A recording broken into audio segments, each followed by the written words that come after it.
Middle education के एक और धमाकेदार वीडियो में आपका स्वागत है। इस वीडियो में हम प्रश्न क्रमांक 1 से लेकर के 23 तक का संपूर्ण उत्तर देंगे। देखिए, आपके सामने मैं अभ्यास प्रश्न पत्र 2023-24 कक्षा 9वीं के गणित के सेट नंबर बी का फुल सॉल्यूशन लेकर के आ चुका हूं। सेट नंबर ए के सभी विषय हिंदी, अंग्रेजी, गणित, सामाजिक विज्ञान, संस्कृत, इन सभी विषय का ऑलरेडी मेरे YouTube चैनल पर वीडियो अपलोड है। अगर आपने नहीं देखा तो उन सभी का लिंक आपको टेलीग्राम पर भेजा गया है। जाइए और जल्दी से देखिए आप सेट नंबर ए के फुल सॉल्यूशन का वीडियो। एक ही वीडियो में आपको 1 से लेकर के 23 तक का संपूर्ण प्रश्न का उत्तर दिया हूं। जैसे ही सेट नंबर ए कंप्लीट होता है तो मैंने स्टार्ट कर दिया set number B. Set number B के हिंदी का फुल सॉल्यूशन वीडियो अपलोड है। अगर आपने अभी तक नहीं देखा तो प्लीज जल्दी से जाइए और जाकर के देख लीजिए। ये वीडियो हमारे सेट नंबर बी के गणित का होना है। गणित में देखेंगे किस प्रकार से प्रश्न पूछे गए हैं एंड क्या होगा सही उत्तर। 75 नंबर का आपका पेपर मिलेगा, रहेगा। समय मिलेंगे आपको 3 घंटे। निर्देश में कहता है कि सभी प्रश्न को हल करना अनिवार्य है। प्रश्न जितने भी हैं उसके सम्मुख अंक आवंटित हैं, मतलब कौन सा प्रश्न कितने नंबर का रहेगा उसके सामने दिया गया है। आपको 1 से 5 तक वस्तुनिष्ठ प्रश्न और 6 से लेकर के 23 तक आपको ऐसे क्वेश्चंस मिलेंगे जिसमें सब में आंतरिक विकल्प है, मतलब 2 क्वेश्चन में से किसी एक क्वेश्चन को ही अटेंड करना पड़ेगा। आगे बढ़ते हैं तो यही इंस्ट्रक्शन इंग्लिश में अवेलेबल है। अगर आप इंग्लिश मीडियम के विद्यार्थी हैं तो प्लीज जाइए जाकर के देखिए। चलिए, हमारा प्रश्न नंबर 1 कह रहा है सही विकल्प चुन करके लिखो। पहला नंबर कहता है निम्नलिखित में से परिमेय संख्या है। हमारे कई सारे ऑप्शन है तो इसका सही आंसर ऑप्शन नंबर बी √144 आपका परिमेय संख्या है। यदि इसे मैं देखूं तो ये तो 12 का वर्ग है, ठीक, ये भी ध्यान रखना। नेक्स्ट कहता है 10 के पावर में 1/3 के पावर में 3, इसका मान क्या होगा? तो सिंपल सा भाई साहब, 10 के पावर में 1/3 है ना, तो आप एक काम कीजिए, इस 3 से इस 3 को काट दीजिए तो आएगा 10। तो इसका सही आंसर ऑप्शन नंबर बी हो जाएगा। ठीक, आगे बढ़ते हैं तीसरा नंबर। निम्नलिखित में कौन सा बहुपद नहीं है? पहचानो कि कौन सा बहुपद नहीं है, तो इसका सही आंसर लगाना है ऑप्शन नंबर डी। ये सेट नंबर ए में भी सेम टू सेम यही प्रश्न पूछा गया था। आगे बढ़ते हैं चौथा नंबर। यदि a धन b धन c बराबर 0 है तो a³ धन b³ धन c³ बराबर क्या होगा? ये हो जाएगा 3abc, अर्थात ऑप्शन नंबर सी। आगे बढ़ते हैं 5वां नंबर। √3 का दशमलव प्रसार है, इसका दशमलव प्रसार बताना है, तो ये हो जाएगा आपका अशांत व अनावर्ती। ठीक, ये क्वेश्चन भी आपके सेट नंबर ए में पूछा गया है। बहुत सारे क्वेश्चन रिपीटेड हैं। और एक चीज बता देता हूं, पूरा का पूरा आपका प्री बोर्ड का पेपर क्वेश्चन बैंक से बना है। इसका मतलब साफ है कि वार्षिक परीक्षा का पूरा पेपर आपके क्वेश्चन बैंक से ही बनेगा। अगर आप क्वेश्चन बैंक को अच्छे से पढ़ते हैं तो डेफिनेटली बहुत ही अच्छा स्कोर गेन करेंगे। नेक्स्ट कहता है समीकरण 5y-2x बराबर 3 का क्या का? तो इसका सही आंसर लिखना है एक अद्वितीय हल होगा। इस प्रकार से ये भी कंप्लीट होता है। आगे बढ़ते हैं। नेक्स्ट क्वेश्चन इंग्लिश में अवेलेबल है। अगर आप इंग्लिश मीडियम के विद्यार्थी हैं तो यहां से आप फायदा उठा सकते हैं। आगे कहता है प्रश्न क्रमांक 2 रिक्त स्थान की पूर्ति कीजिए। देखो, हमारा पहला नंबर कहता है कि आयत चित्र डैश डैश डैश वर्ग अंतरालों के लिए प्रयुक्त दंड आलेख है, तो ऊंचाई यहां पर आपको लिखना है। नेक्स्ट कहता है y बराबर a का आलेख डैश डैश डैश अक्ष के समानांतर सरल रेखा में होती है, तो यहां पर आपको सिंपल सा x अक्ष लिख देना है। नेक्स्ट कहता है वे रेखाएं जो एक ही रेखा के समांतर होती है परस्पर डैश डैश होती है, तो परस्पर समांतर होती है। नेक्स्ट कहता है एक समबाहु त्रिभुज का प्रत्येक कोण कितने डिग्री का होता है? तो 60 डिग्री का होगा, है ना। बहुत सारे क्वेश्चन सेट नंबर 1 के रिपीटेड हैं, इस चीज को ध्यान देना। नेक्स्ट कह रहा है समचतुर्भुज के विकर्ण परस्पर डैश डैश पर समद्विभाजित करते हैं, तो यहां पर आपको सिंपल सा बराबर लिख देना है। नेक्स्ट कहता है 2 कोण जिनका योग 90 डिग्री हो उसे क्या कहते हैं? तो उसे कहते हैं न्यून कोण। न्यून कोण का वैल्यू होता है 90 डिग्री से कम, और जब हम 90 डिग्री 2 कोण जोड़ेंगे, मतलब 45 डिग्री 2 कोण के जोड़ेंगे तो आएगा 90 डिग्री, और 90 डिग्री के कोण को हम समकोण कहते हैं। ठीक, ये भी हमारा कंप्लीट होता है। आगे बढ़ते हैं। नेक्स्ट प्रश्न क्रमांक 3 सत्य और असत्य बताइए। पहला नंबर कहता है यदि x बराबर 0 y अक्ष का समीकरण होगा, बिल्कुल सत्य है। नेक्स्ट कह रहा है बारंबारता बहुभुज समान प्रकृति के दो एक समान आंकड़ों की तुलना करने में अधिक उपयोगी आलेख है, बिल्कुल सत्य है। किसी त्रिभुज में अधिकतम एक ही समकोण होता है, किसी त्रिभुज में अधिकतम एक समकोण, बिल्कुल सत्य है, ठीक, एक से अधिक नहीं हो सकता। मूल बिंदु के निर्देशांक एक एक होते हैं, नहीं, असत्य है। मूल बिंदु के निर्देशांक 0 0 होते हैं और ये आपके पिछले साल के त्रैमासिक में, अर्धवार्षिक में, वार्षिक में, इस साल के त्रैमासिक में, अर्धवार्षिक में और वार्षिक में भी प्रश्न पूछा जाएगा, प्री बोर्ड में भी आ चुका है। नेक्स्ट, केंद्र को वृत्त पर किसी बिंदु से मिलाने वाली रेखाखंड वृत्त की त्रिज्या कहलाती है, ये आपका सत्य हो जाएगा। नेक्स्ट कहता है ऋजु रेखीय कोण का माप 360 डिग्री होती है, ये आपका असत्य हो जाएगा। इस प्रकार से ये भी कंप्लीट होते हैं। आगे बढ़ते हैं चौथे नंबर की तरफ, जिसमें कहता है सही जोड़ी को मिलाइए। पहला नंबर कहता है समचतुर्भुज है एक, तो यहाँ पर आपको चतुर्भुज लिखना है। नेक्स्ट कहता है समीकरण 2x - y = 7 का एक हल, तो यहाँ पर हो जाएगा आपका -3 और 1। नेक्स्ट कहता है ऊपरी सीमा धन निम्न सीमा बटे 2, तो ये हो जाएगा वर्ग चिन्ह। नेक्स्ट कहता है ठोस आकृति का एग्जाम्पल, तो यहाँ पर आपको बेलन से मैच करना है।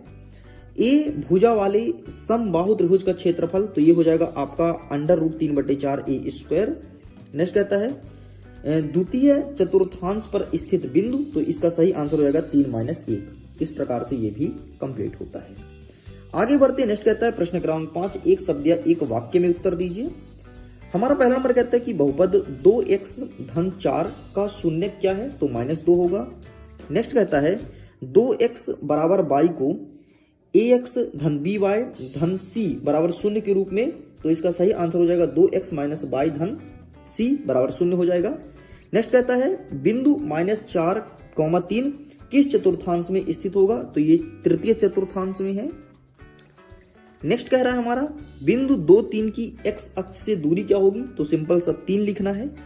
नेक्स्ट कह रहा है कि यदि एक किरण एक रेखा पर खड़ी हो तो इस प्रकार बने दोनों आसन्न कोणों का योग क्या कहलाता है, तो 180 डिग्री हो जाएगा। 3 असंरेख बिंदु से होकर अधिकतम कितने वृत्त खींचे जा सकते हैं, तो केवल एक वृत्त खींचे जा सकते हैं। इस प्रकार से ये सभी कंप्लीट होता है। देख सकते हैं इंग्लिश में भी अवेलेबल है, अगर आप इसका आंसर इंग्लिश में लिखना चाहते हैं तो इंग्लिश में लिख सकते हैं, अगर आप इंग्लिश होने के विद्यार्थी हैं तो। अब हम आगे बढ़ते हैं प्रश्न क्रमांक 6। ध्यान से सुन लो, जितने भी क्वेश्चन हैं पूरे के पूरे आंसर आपके क्वेश्चन बैंक में दिए गए हैं, तो क्वेश्चन बैंक से ही पूरा पूछा, तो आपको क्वेश्चन बैंक वार्षिक परीक्षा के लिए अच्छे से पढ़ के जाना है, ठीक है। देखो हमारा यहाँ पर 6वां नंबर कह रहा है कि √5 धन √2 के पावर में स्क्वायर है, और कहता है इनको सरल कीजिए। तो इसको सरलतम रूप में हम कैसे लिखेंगे, हम आपको दिखा देते हैं। ये देखो, ये प्रश्न पूछा गया है आपके क्वेश्चन बैंक से, तो आप इसका स्क्रीनशॉट ले लो। एक बात बोलूं, केवल गणित बस का नहीं, सभी पूरा का पूरा पेपर आपके क्वेश्चन बैंक से है। नीचे वाला देखना, 1/√7 - √6 में हर का परिमेयकरण कीजिए, और ये देखो, ठीक, ये पूरा सेम से यही क्वेश्चन पूछ लिया गया, देख लो। इस प्रकार से आपको लिखना है।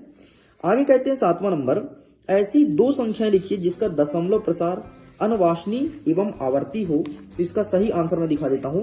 2 संख्याएं कौन कौन सी होगी, एक सेकंड, जस्ट अ वेट, मैं ओपन कर लेता हूं। ठीक, ये रहा बेटा, ये आपको लिखना है, ठीक। 24 नंबर का देख लो। चलिए साइड करते हैं। नेक्स्ट कहता है, क्या पूछा, 32 वाला दिया है ना प्रश्न, 32 के पावर में 2/5 है, इसको सॉल्व करना है, तो ये क्वेश्चन बैंक के अवेलेबल नहीं है, ठीक। नेक्स्ट आगे बढ़ते हैं। 8वां नंबर कहता है कि गुणनखंड कीजिए, और गुणनखंड किसका करना है, यहाँ पर वैल्यू दिया है y² - 5y धन 6, ठीक। तो इस प्रकार से आपको लिखना है। तो भाई साहब ये रहा इसका आंसर, गुणनखंड कीजिए, क्या लिखा है, y² - 5y धन 6, ये रहा। आपको पूरा यही लिखना है, तो आप इसका स्क्रीनशॉट ले लीजिए। चलिए साइड करते हैं। नेक्स्ट क्या कहता है, अथवा में, अथवा वाला हम स्किप करते हैं, ठीक है। आगे देखते हैं, प्रश्न नंबर 9 कह रहा है, हमें बिंदु दिया गया है 0,5, 0 - 4, 5, 7 और -6 और 0 कि कार्तिकीय तल पर आलेख स्थापित कीजिए, ये कहां पर स्थित होगा। इसके अथवा में कहता है कि कार्तिक तल में बिंदु की स्थिति निर्धारित करने वाले क्षैतिज और ऊर्ध्वाधर रेखाओं का नाम है तथा इसके प्रतिच्छेद बिंदु को क्या कहते हैं। ये प्रश्न ज्यादा सही है, तो मैं आपको दिखाऊंगा नीचे वाला उत्तर, ठीक है। तो ये रहा भाई साहब आपके सामने नीचे वाले का उत्तर। एक सेकंड, जस्ट अ वेट, मैं अपनी किताब को सही से रख लेता हूं। ये रहा, देखो प्रश्न देख लो, पूरा आंसर आपको यही लिखना है, और इसके बाद आपको ये लिखना है, ठीक। इसका स्क्रीनशॉट ले लीजिए। चलिए, अच्छा अगर इसका पीडीएफ चाहिए तो पीडीएफ भी आपको मिल जाएगा, लिंक डिस्क्रिप्शन बॉक्स में दिया है, जाइए जाकर के आप अपने पीडीएफ को डाउनलोड कर सकते हैं। आगे बढ़ते हैं, 10वां नंबर कहता है हमें कुछ बिंदु दिया है, जैसे -1 3 2 और 3 4 -5 और -3 और -4, बोला है किस चतुर्थांश में स्थित होगा लिखना है। तो ये रहा पूरा प्रश्न पूछा गया, देख लीजिए। -1 और 3 द्वितीय में होगा, 2 और 3 प्रथम में होगा, 4 और -5 आपके चतुर्थ में होगा और -3 और -4 तृतीय में होगा। इस प्रकार से ये भी कंप्लीट होता है। आगे बढ़ते नेक्स्ट क्वेश्चन क्या कह रहा है, 11वां नंबर। 11वां नंबर कह रहा है कि बिंदु दिया है 1 और 2 से होकर जाने वाली किन्हीं 2 रेखाओं का समीकरण हमें बताना है। तो आइए हम दिखा देते हैं कि इसका सही आंसर क्या हो जाएगा। तो 1 सेकंड बेटा, ये रहा आपके सामने बिंदु 1 और 2 से होकर जाने वाली समीकरण, ठीक, ये ठीक। तो आप इसका स्क्रीनशॉट ले लो, ठीक। आगे दिखाता हूं आंसर, पूरा का पूरा आंसर दिखाऊंगा, टेंशन मत लो। ये आपको लिखना है, लीजिए इस प्रकार से लिख के कंप्लीट करना है। नेक्स्ट हमारा क्या कह रहा है, प्रश्न क्रमांक 12वां नंबर कह रहा है कि एक नोटबुक की कीमत एक कलम की कीमत से दोगुनी है। इस कथन को निरूपित करने के लिए 2 चर वाला एक रैखिक समीकरण बताना है और इसी का अथवा कहता है कि के किस मान के लिए x बराबर 2 दिया है, y बराबर 1 दिया है और एक समीकरण दिया है कि इसका सही हल होगा। देखिए ऐसे क्वेश्चंस को सॉल्व करने के लिए सिंपल सा जो वैल्यू दिया है ना x और y का, तो इस समीकरण में पुट कर दो, आपका आंसर आ जाएगा। मैं दिखाता हूं कैसे। ये देखो यही प्रश्न था ना, ये देखिए x के स्थान पर 2 लिखा है, y के स्थान पर 1 लिखा है, तो सिंपल सा इस समीकरण में पुट करना है। देखो ये इसने x के स्थान पर 2, y के स्थान पर 1 लिखा, समीकरण को सॉल्व किया तो k का मान 7 आ गया। अब सिंपल सा k का मान 7 आ गया तो ये भी कंप्लीट होता है। आगे देखते हैं नेक्स्ट क्वेश्चन कह रहा है प्रश्न क्रमांक 13वां नंबर कहता है कि निम्न आकृति AC बराबर आपका BD है तो सिद्ध करना है AB बराबर CD होगा। और हमें एक आकृति दिया गया है, इसके अथवा में क्या कहता है कि आप न्यूलिट की 5वीं अवधारणा को किस प्रकार लिखेंगे ताकि वह सरलता से समझी जा सके। तो हम आपको यही वाला दिखाएंगे, न्यूलिट की 5वीं अवधारणा। ये रहा बेटा आपके सामने, ठीक। तो आप इसका भी स्क्रीनशॉट ले लीजिए, पूरा का पूरा आपको यही लिखना है, बस इतना लिख के कंप्लीट करना है। आगे बढ़ते नेक्स्ट हमारा 14 नंबर क्या कह रहा है।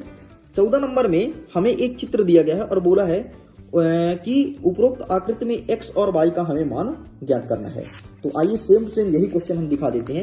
ये देखो यहाँ पर 50 डिग्री कोण है, यहाँ पर 130 डिग्री कोण है ना, और ये यही क्वेश्चन यहाँ पर अवेलेबल है। बाकी इसका सॉल्व कैसे करेंगे इसको हम आपको दिखा देते हैं। जस्ट अ वेट, एक एक प्रश्न का उत्तर दूंगा, जैसे मैं प्रॉमिस किया हूं वैसा ही लेकर आऊं, टेंशन कोई बात नहीं। ये देखिए आप यहां से हल करेंगे, ठीक। तो पूरा हल का स्क्रीनशॉट ले लो, ये रहा आपके सामने पूरा का पूरा आंसर। आगे बढ़ते हैं, प्रतिवर्ती कोण के बारे में पूछा गया है, तो सेम है ना, कोई इसका मसला ज्यादा नहीं है। ऊपर वाला सरल था इसलिए मैं आपके सामने ऊपर वाला दिखा दिया हूं।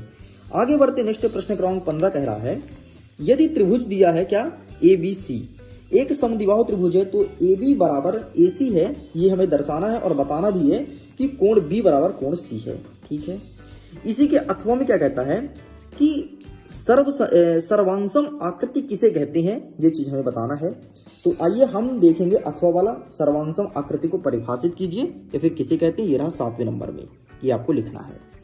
आगे बढ़ते नेक्स्ट क्या कह रहा है, प्रश्न क्रमांक 16 नंबर कह रहा है ABCD एक समांतर चतुर्भुज इस प्रकार है कि कोण A 70 डिग्री है तो कोण B का मान हमें ज्ञात करना है। अथवा में कहता है एक आयत का एक विकर्ण आयत के एक तरफ 25 डिग्री पर झुका हुआ है तो विकर्णों के बीच का न्यूनतम कोण का मान क्या होगा। बढ़ते हैं नेक्स्ट हमारा 17 नंबर कहता है यदि चंद्रमा का व्यास पृथ्वी के व्यास के लगभग 1/3 है तो चंद्रमा का पृष्ठीय क्षेत्रफल पृथ्वी के पृष्ठीय क्षेत्रफल से कौन सी भिन्न होगी, ये पूछा गया है। तो इस प्रश्न का उत्तर हम देखेंगे। इसके अथवा देख लो कि 14 सेंटीमीटर व्यास वाले गोले का आयतन ज्ञात करने को बोला गया है।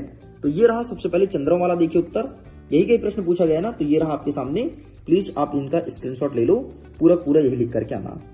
अथवा वाला देख लेते हैं 14 सेंटीमीटर वाला, तो ये रहा आंसर। ज्यादा बेहतर होगा नीचे वाला लिखिए क्योंकि नीचे वाला छोटा है, ठीक है। चलो साइड करते हैं। नेक्स्ट देखते हैं 18 नंबर। यदि एक समांतर चतुर्भुज के विकर्ण बराबर हैं तो दर्शाइए कि वह एक आयत है। और यह प्रश्न बहुत ही ज्यादा महत्वपूर्ण है क्योंकि पिछले कई सालों से लगातार रिपीट हो रहा है ये प्रश्न, इस चीज को ध्यान रखिएगा, ठीक। तो ये रहा आंसर, मैं बता देता हूं, ये आपके त्रैमासिक में पूछा है, अर्धवार्षिक में पूछा है और देख लो प्री बोर्ड में भी आ गया है यही प्रश्न। देख लो भाई साहब, बहुत ही खतरनाक प्रश्न है और बहुत ही अच्छा प्रश्न है। हर साल रिपीट होता है। अगर आप अच्छे से पढ़ लेते हो तो हर साल काम आएगा। हर साल मतलब एक बार पढ़ लेते त्रैमासिक में तो आपको 3-4 पेपर में पढ़ना नहीं पड़ता, लेकिन आपने नहीं पढ़ा तो फाइनली अभी भी याद कर लो, समय है नहीं तो वार्षिक में रोना पड़ेगा, क्योंकि 200% ये प्रश्न आपके एग्जाम में देखने को मिलेगा। आगे देखते हैं 19 नंबर कहता है। 19 नंबर में हमें दिया है कि एक राज्य की विधानसभा का चुनाव कुछ राजनीतिक पार्टियां द्वारा जीती गई सीट यहाँ पर नीचे दिया गया है। और देख लो, राजनीतिक पार्टी का नाम लिखा है ABCD और यहाँ पर जीती गई सीटें भी लिखी गई है कुछ इस प्रकार से। इसी के अथवा में क्या कहता है कि एक परीक्षा हो रहा है कहीं पर। एक परीक्षा में एक कक्षा में 51 विद्यार्थी हैं, जिसमें द्वारा 100 में से प्राप्त किए गए अंक कुछ इस प्रकार से दिए गए हैं। देखो, जैसे 0 से लेकर 10 तक पाने वाले 5 विद्यार्थी हैं, 10 से लेकर 20 तक 10 विद्यार्थी हैं, इसी प्रकार से दिया गया है। हमारे प्रश्न में कहता है कि इस बारंबारता आवंटन की आवंटन सारणी के संगत बारंबारता बहुभुज बनाइए। तो भाई साहब ये रहा, आप इसको इसका आंसर लिखना है, ठीक। तो प्लीज आप इसका स्क्रीनशॉट ले लीजिए। अच्छा, प्रश्न पहले देख लो, ये रहा प्रश्न, यही प्रश्न सेम पूछा है, ठीक। तो यहां से आपको लिखना है, देख सकते हैं, अभी और भी दिखाएंगे। इस प्रकार से आपको आवंटन बनाना है। आवंटन को अच्छे से ही बना करके आना, वरना कहीं ना कहीं आपके नंबर कट हो जाएंगे। चलिए आगे बढ़ते हैं। नेक्स्ट क्वेश्चन, प्रश्न नंबर 20। 20वां नंबर कहता है कि एक शंकु के आधार का व्यास 24 सेंटीमीटर है और इसकी तिर्यक ऊंचाई 21 सेंटीमीटर है, तो कहता है कि इसका कुल पृष्ठीय क्षेत्रफल ज्ञात कीजिए। आगे इसी के अथवा कहता है कि 10 सेंटीमीटर त्रिज्या वाले एक अर्धगोले का कुल पृष्ठीय क्षेत्रफल हमें बताना है। ये प्रश्न भी इंपॉर्टेंट है, अपने एग्जाम में कई बार पूछा जा चुका है, ठीक है। आपके प्रीवियस ईयर के पेपर में पूछा है। बाकी मैं आंसर दिखाऊंगा आपको नीचे वाला 10 सेंटीमीटर वाला। तो ये रहा आपके सामने 10 सेंटीमीटर त्रिज्या वाला। तो प्लीज आप इसका स्क्रीनशॉट ले लो, ठीक है। इस प्रकार से आपको लिखना है।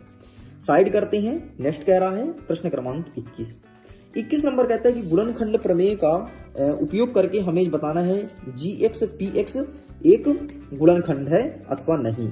और यहाँ पर बताना है PX बराबर 2x³ धन x² माइनस 2x माइनस 1 और GX का मान लिखा है x धन 1। इस प्रकार से हमें सॉल्व करना है। इसी के अथवा कहता है कि घनाभ जिसका आयतन नीचे दिया गया है कुछ इस प्रकार से, देख सकते हैं आप, आयतन दिया है 3x² माइनस 12x, ठीक। तो इसे हमें सॉल्व करना है। तो आइए हम आपको नीचे वाला आंसर कवर करेंगे, ठीक है। तो इसका आंसर हम ओपन कर लेते हैं और दिखा देते हैं, लेकिन नीचे वाला ज्यादा महत्वपूर्ण नहीं, बता देता हूं, ऊपर वाला ज्यादा महत्वपूर्ण है। तो अगर आप इसे प्रिपेयर करना तो केवल और केवल ऊपर वाला प्रिपेयर करना, नीचे वाला मत करना। तो ये रहा आंसर, प्लीज आप इसका स्क्रीनशॉट ले लीजिए।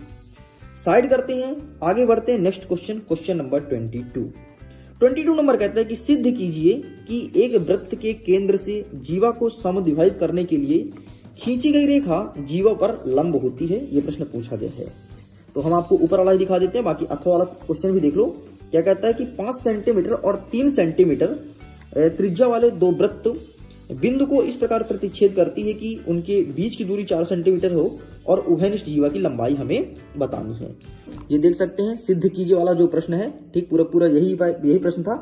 इस प्रकार से आपको चित्र बनाना है, ये लिखेंगे दिया है, सिद्ध करना है रचना, और इस प्रकार से आपको प्रमाणित करना है। अंतिम में दिखा देता हूं, ये इतना लिख के कंप्लीट करना है। आगे बढ़ते हैं। नेक्स्ट आप देख लेते हैं अंतिम प्रश्न, प्रश्न क्रमांक 23। एक सेकंड, हाँ, प्रॉपर दिखाना।